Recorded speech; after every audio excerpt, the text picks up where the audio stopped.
2014, I experienced some sort of stress-related disorder. Been working very, very much in a very stressful environment as a psychologist, and took refuge in the forest because I live quite close to this forest. And I'm brought up with nature connection on the sea, in the forest, and in the mountains.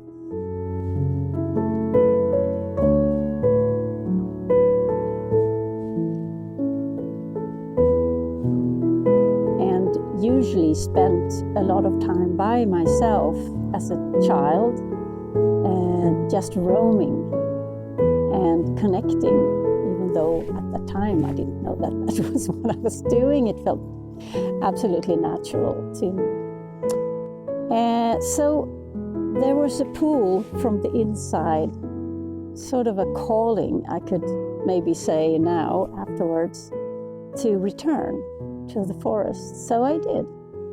And as I have a background in the Zen Buddhist training, I've trained in 20 years for full time in Zen Buddhist meditation. It was kind of natural to sort of combine nature and meditation in the natural environment. Although I was so tired I couldn't sit, so I was just lying on the ground. And there something happened. What happened there was what happens, or what we hope to invite people to experience at the end of our forest therapy or forest bathing walks. It's a sort of emerging, it's a sort of almost like a dreamy state of interbeing with nature that I found immensely healing, wordless, very embodied, physical. I think nature guided me to finding the training of the Association of Nature and Forest Therapy. And I'm very, very grateful for that. The training was very eye-opening in the way of finding a methodology to do this, to help others, to guide others. And this brings me into talking a little bit about the difference between participating and guiding. Because in Sweden, there has been quite a wonderful study of forest bathing in the very north by the University for Agricultural Sciences here in Sweden. The forest bathing conducted there has been non-guided. It's mostly to, over time, see how just nature affects people and their health.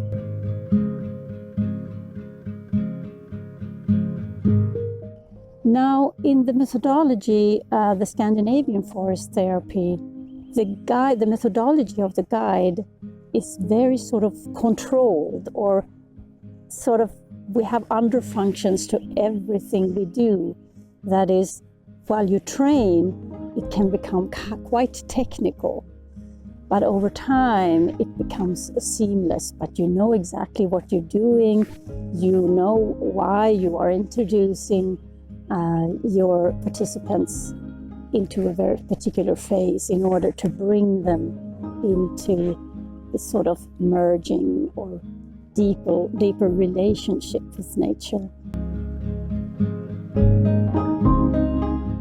So it's quite sort of evident for the guide, but hopefully it's not noticeable even for the participants. It's a seamless sort of experience from the beginning to the very end of integrating the experience before returning back home. The Scandinavian forest therapy is a methodology that is a little bit unique to our northern climate and also the way we are as people. I have my base in the ANFT training as a certified guide, but since 2016 I've been working with developing the methodology and the theoretical base in order to make it more cultural, to fit into this sort of both climate and the way we are as people, but also to make it accessible for scientific study, the way we do it in the world of psychology, which requires certain features. It is very much a science-based method, and I find it also very, very important to make it clear the different aspects of nature being that affects us both psychologically and physiologically. That is, what are we experiencing in the forest? What does this forest offer us? Different sort of medicine, what we in Japan call forest medicine, and how we as humans meet up with the dimensions that we use within the forest or within nature.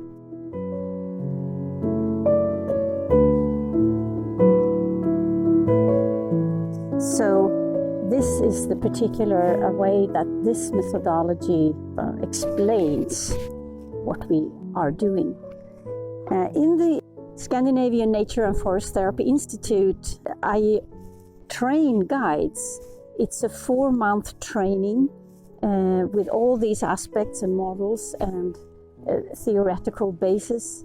So we have now in Sweden a network of guides trained in the same methodology, and we work together. It's 70 guides actually from the very south to the very north, all across the country. And we now work scientifically to see how the methodology works in different sort of nature, that can be parks, forests, but also in different climate zones. Sweden is very long, so in the very south is a different climate than in the very north, and different terrain, different sort of trees. So we are actually right now examining the sameness and perhaps also differences, and thereby evaluating if the methodology transcend the actual nature place we are in, which is sort of my hypothesis. Why I think like that is because the process in itself, in the methodological, psychological process that we go through, ends up in a relationship with the natural environment, a very personal relationship. We actually walk into a more of an interbeing state at the end of our walks. And I've come to understand and experience while guiding in all sorts of nature that the process seems to be quite similar, if not the same, in a very, very urban place with highways around it, as in a very silent place. Although the effect may be a bit different, the sort of relationship that we can develop in these places are more prone to how you are with nature and sort of interconnect with nature more than what kind of nature we are in. And so it seems, as far as my experience go, that is more at the center of what we do than the actual type of nature.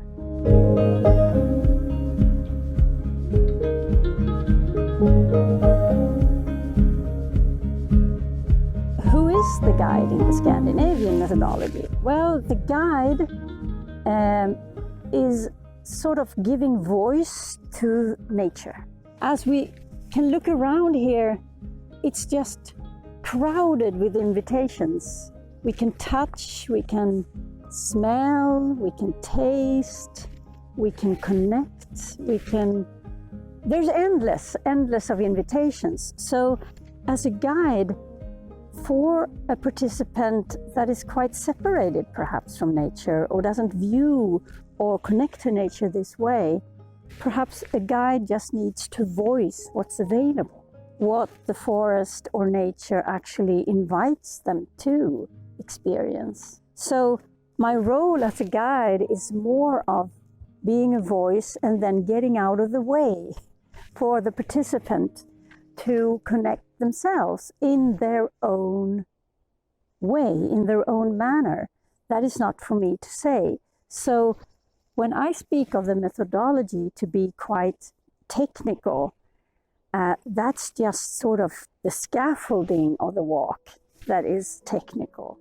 The actual art of guiding is for the guide to sort of, in his or her own connection with nature, invite others to connect the way the guide sees at first, but then also as the participant chooses.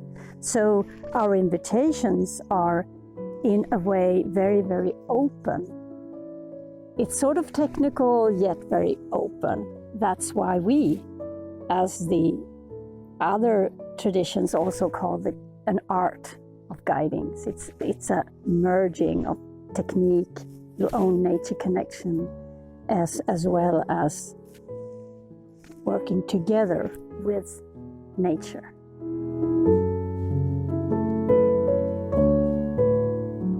For the future, my wish list is quite extensive, but I think on top of it is what I've always worked for since I started with forest bathing, and that is to introduce this to as many people as possible so that more and more people themselves can reconnect to nature for their own well-being as well as nature's well-being. That people will rediscover that sustainability, both inner and outer sustainability, depends on the relationship.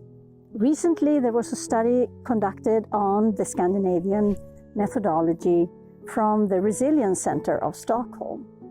And we could conclude that this way of spending time in nature does awaken our willingness to protect nature.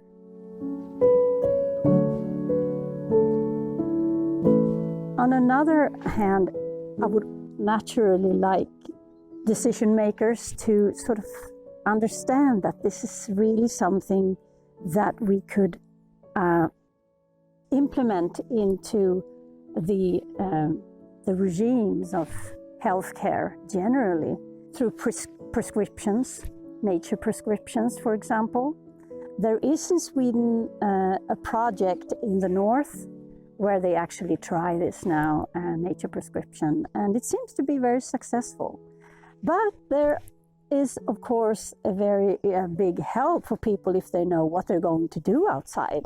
So I think as guides, we have a gift to offer society through helping people to sort of get some tools.